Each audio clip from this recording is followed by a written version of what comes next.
कराची में मुर्दा मुर्गियों से भरी 2 गाड़ियां पकड़ ली गईं। 1000 से जायद मरी हुई मुर्गियां बरामद हुईं। पुलिस ने कराची के इलाके कोरंगी नंबर 4 में बड़ी कार्रवाई करते हुए ठट्टा के पोल्ट्री फार्म से मुर्दा मुर्गियां खरीदकर शहर में सप्लाई करने वाले गिरोह के 3 मुल्जिमान को 1000 मुर्दा मुर्गियों समेत गिरफ्तार कर लिया। अवामी कॉलोनी में गश्त के दौरान पुलिस ने 2 सुजुकी पिकअप को तलाशी के लिए रोका तो इस पर मुर्दा मुर्गियां लोड थीं।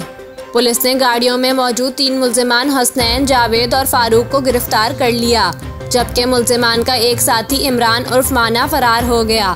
मुल्जिमान ने इंकशाफ किया कि वो मुर्दा मुर्गियां ठट्टा के मुख्तलिफ पोल्ट्री फार्म से जमा करके कोरंगी, लांढी, गुलशन हदीद के मुख्तलिफ होटलों, रेस्टोरेंट और मार्ट में सप्लाई करते हैं। पुलिस के मुताबिक गिरोह के सरबराह कामरान मलिक की गिरफ्तारी के लिए कोरंगी जे एरिया में मुल्जिम के घर पर छापा मारा गया, लेकिन वो फरार हो गया। पुलिस का कहना है कि बरामद मुर्गियों का वजन 2000 किलो से ज्यादा है।